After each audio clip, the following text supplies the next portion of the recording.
Isaiah chapter 7.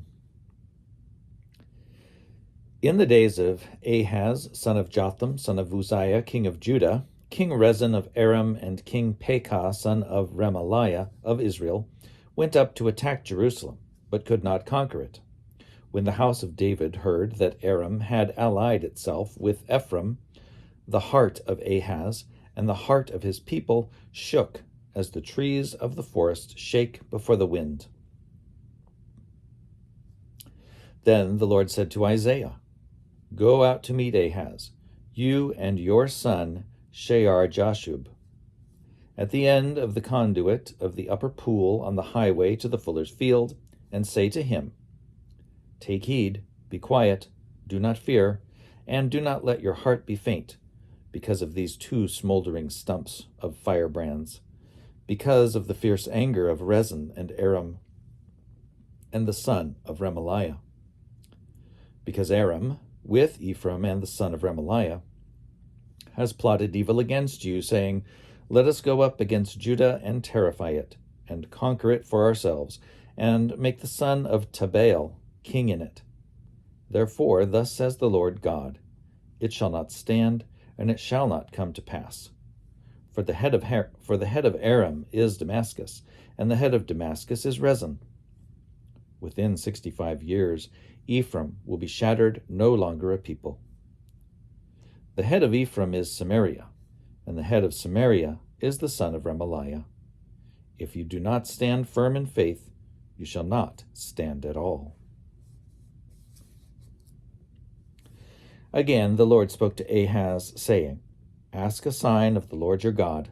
Let it be deep as Sheol, or high as heaven." But Ahaz said, "I will not ask, and I will not put the Lord to the test."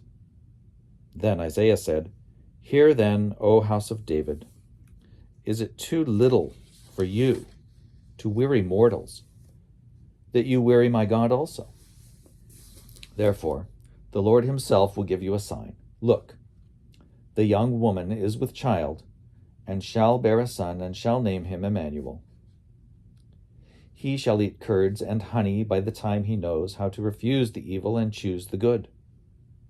For before the child knows how to refuse the evil and choose the good, the land before whose two kings you are in dread will be deserted.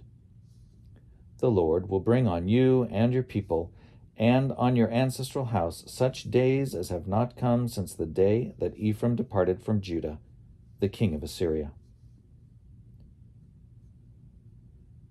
On that day, the Lord will whistle for the fly that is at the sources of the streams of Egypt, and for the bee that is in the land of Assyria. And they will all come and settle in the steep ravines and in the clefts of the rocks, and on all the thorn bushes, and on all the watering holes. On that day the Lord will shave with a razor hired beyond the river, with the king of Assyria, the head and the hair of the feet, and it will take off the beard as well. On that day one will keep alive a young cow and 2 sheep, and will eat curds because of the abundance of milk that they give. For everyone left in the land shall eat curds and honey. On that day every place where there used to be 1,000 vines, worth 1,000 shekels of silver, will become briars and thorns. With bow and arrows one will go there, for all the land will be briars and thorns. And as for all the hills that used to be hoed with a hoe, you will not go there for fear of briars and thorns. But they will become a place where cattle are let loose and where sheep tread.